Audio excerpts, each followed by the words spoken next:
Good morning. I'm going to be going over with you the assignments for the week, and I posted under student actions, but I wanted to make sure I gave you some opportunity to do some multitasking or using multiple senses to help get you through the assignments. I also have posted attendance, but there was a quiz associated to it. They changed the policy on me. That quiz is extra credit. Instead of taking it off, it's extra credit. You do not need to do it. So if you do it, I'll give you extra credit, replace one of the quiz scores that you might have gotten a lower score, and you can replace it with that one. So these are the actions for the week. We're going to be starting a new unit on supply and demand, and we're going to be using commodities to do that. The first things for today, I posted them last night. You do your commodity vocabulary. It's linked to the document, and that's going to take you to this page here. You're going to define these words and create a vocabulary definitions. I've given you a source, Investopedia, to help. Those definitions will be done and posted in Google Classroom. You'll be taking a quiz on those words Thursday. The other thing that you'll be doing is you're going to be doing a commodity sign up. So you click on the link. I want you to go here. Sometimes it might require sharing. I don't know what happened there. But at the bottom of this list, there's all of the choices that you can make. You're going to pick one of these that you will do research on. You can see that some people have already started signing up. So Ada's doing coffee, Antonio's doing gold, Vivica's doing orange juice, Kai is going to do crude oil, Darcy is going to do copper. So choose that and make that note, and that will let me know that you're on top of what you're supposed to be doing. The other action that you're going to do is we're going to start our commodity project. Our commodity project rubric is in here. We're going to be creating another Google slide that you'll be sharing with me. It will be due Monday after vacation, but we'll have done all of the work in the next 2 weeks to make sure that we're up and ready to go. This is a slow loader. So it's broken into 3 parts. Part 1, which we start today, it's worth 50 points on the rubric. Part 2 is about the law of supply and demand, which you've already done vocabulary words for and taken a quiz on, and that will be part of the project. And part 3 is going to be commodity pricing and applying our knowledge of supply and demand using graphs and articles of actual supply and demand issues that are cropping up regarding price. So we're going to learn all about those aspects, supply and demand, by doing our commodity portfolio. Assigned to you today is part 1.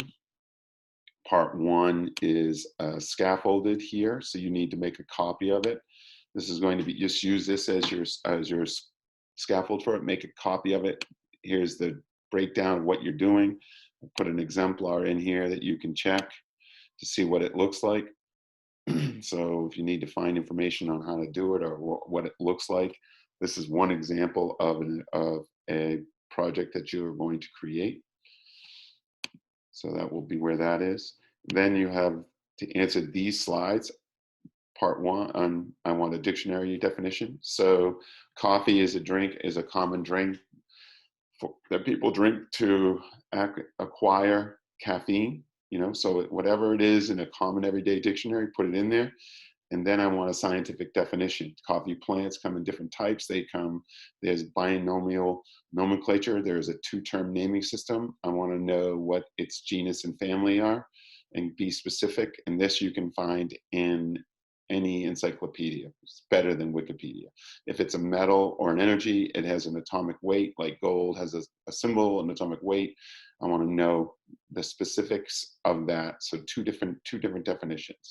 Then you're going to do a brief history on the commodity. Tell me, what did man do to discover, and any major developments along the way. This is a 3-slide minimum, 5-slide maximum. It's use some images and make sure that it's just a summary. An example of how I do that: search the history of gold or any Encyclopedia Britannica or World Book are great sources. How is it produced? I want you to explain how this commodity is produced or made. And it's not just like, oh, they do this. It's like if I'm talking about corn, then all right, corn, I have to take the seed, I have to plant the seed, I have to farm the seed. How long does this corn take to grow? once the corn is grown, how do I harvest it? What do I do after I process and harvest it? How do I store it? And then when I take it from corn, how do I turn it into cereal that goes through steps by process? I want to know a process of how this commodity is acquired. Don't just say, oh, they do this. I mean, you can do this all with images. Explain the types of the commodities. You know, there's gold dust, there's gold rock. I mean, gold is gold, but it comes in different forms. I want you to get in, get into that. There's different types of crude oil. There's light sweet crude, there's heavy crude oil. Not oils are the same. Not all things are the same. So go into some detail of what types of commodities. I want at least 2 types. Where is it found and produced in the world? I want to know. I want this to be in a list form. I want to know where it is found, right? I want to know where it is found in the world, in the United States. A list of major countries who produce the commodity. I want a list of the states that are major producers of the commodity. Everybody grows corn, but nobody grows as much corn as Iowa. And then I want maps which identify the major areas of production in the United States and the world. So that would be 2 maps highlighting areas that are the major producers. And then I want to know the major uses of the commodity. So for platinum, for example, it's used not just for jewelry or gold. It's not just used for gold. It's not just used for jewelry. It's used for dental work. It's used for fillings. It's used for creating teeth. It's used in electronics as major components for electrical conduction. So really don't just say, oh, it's food. For example, wheat.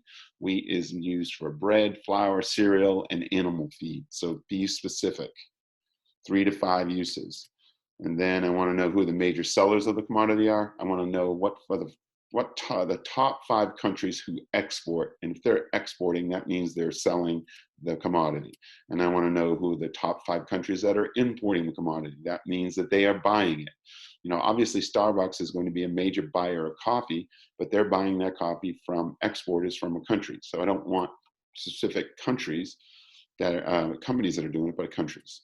And then I want a flow chart of the marketing or distribution chain for commodities. This is strictly by pictures. I want you to use images to show me all the research that you've done on your project, on your commodity from start to beginning. So I see a corn seed, I see it planted in the ground, I see the corn growing, I see the corn being harvested, I see the corn being stored, I see the corn being ground into flour or made into cornbread or whatever. So, and then it ends up on my table.